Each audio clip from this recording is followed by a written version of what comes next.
This production of Richard II came about because there was a very generous invitation from Richard Eyre, following on from Fiona and I having done Brecht, The Good Person of Sichuan, to do another project. And Fiona and I, by that time, had touched on Brecht and Ibsen and Beckett. And so it seemed a good idea to look for a Shakespeare. I guess one day I said, well, Richard II's a play I'd love to do. Surely you'd like to think about that. I had the right theatre. So the aspect of play space and then starting work with Hildegard Beckler, our designer, was certainly not a difficulty and a series of great excitements. To place it in the Traverse in that space, which seemed the right way, the notion of the great Parliament scene and the piece being, I suppose, the spur for that, but also the energy of that Cottesloe space being very well released, actually, by a Traverse playing, and wanting the references of the medieval world, but of course of the deep religious aspect of the medieval world. So it needed to be very, very beautiful and a kind of crucible of beauty, really, I think.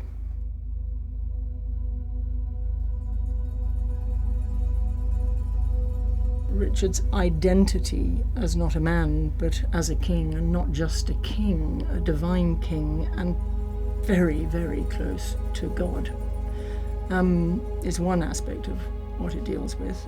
The other huge part of it is family.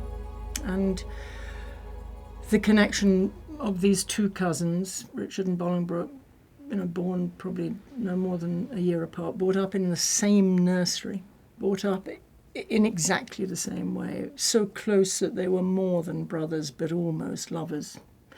And the tragedy of the piece is in the breaking of that bond. And I think very quickly anybody dealing with the play is fascinated by that. I mean, having Fiona play Richard II began as an idea that I think both of us believed would blow open parts of the act of putting on a Shakespeare and return to us surprises. I think I can say that now. I think the surprise, of course, is what it returned. I think somewhere I believed that a play that is often explored through the effeminacy of that king, that is where most directors begin. And so because of who I am and how I explore casting, I was either going to cast the least effeminate actor in the world to play that role. So I would cast Albert Finney or Brian Cox to see how that blew apart the barnacled history, I suppose, of people thinking this is an effeminate king. Or I could go another way, which was perhaps to cast the most effeminate thing I could lay hands on and cast a woman. Of course, from the second it was done, this is irrelevant. What matters most in an actor is imagination and intelligence, and gender falls away fast as being of grave importance. But also something else happens, which is that the moment you approach Shakespeare, the actor that speaks that text becomes that being, and their gender equally falls away. Now, because she was the wrong gender, I'm not sure that didn't help, because, Richard was clearly the wrong, not just gender, he was wrong because he was mortal, and he had to believe that he was anointed by God.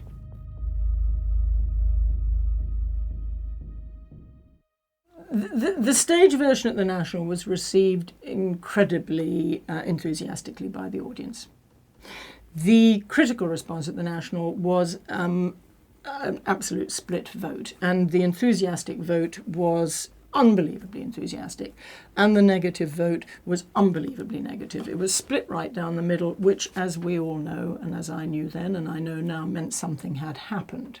Once we left the National and we went to the Salzburg Festival and we also went to Paris, and it was reviewed on the front page of Le Monde because they knew something had happened, there was no difficulty there. Some commentators in France wondered if the English press had difficulty with it, because not only did the English have a relationship to their royal family, which the French don't, and that somewhere the English still believe they're related directly to the royal family, so there might be offence if your relative is being played by what you might perceive to be the wrong gender.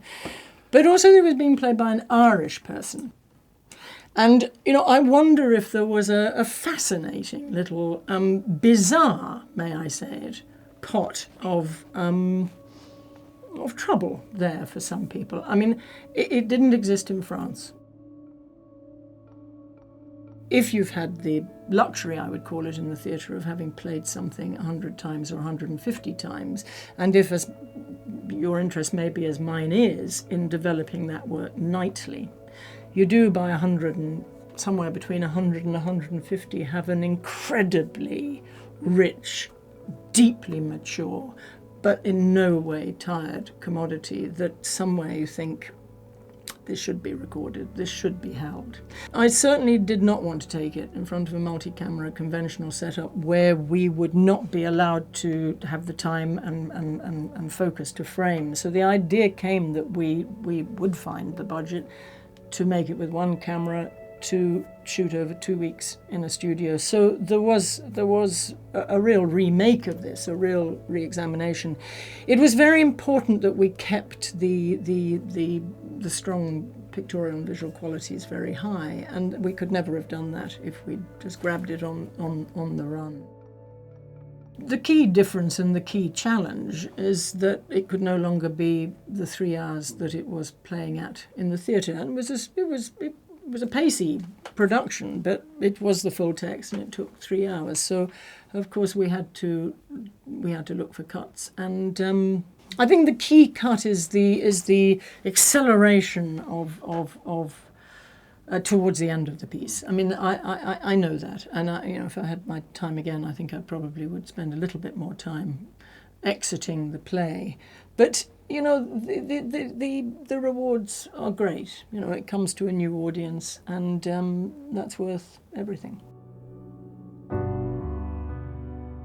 Everybody will discover what they discover, but they will discover a wonderful central performance from Fiona that would have been a big loss had nobody had the chance to see that again. I was excited when I saw it again. I thought that there's a heat in it which is absolutely fascinating. I thought, gosh, we are entering something of a medieval world. Nobody will watch it as purely an experiment in gender casting. I mean, it's not that. It's a very great actress tackling one of the very great roles and surrounded by a truly great ensemble cast.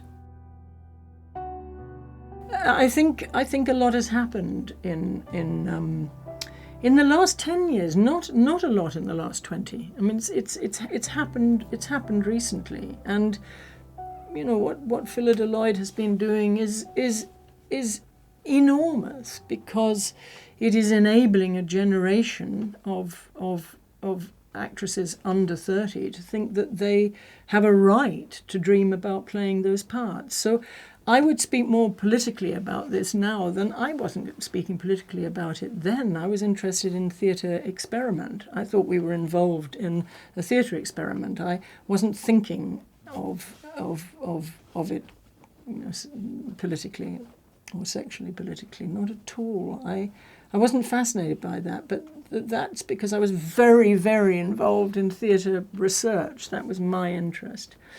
But it seems very important now.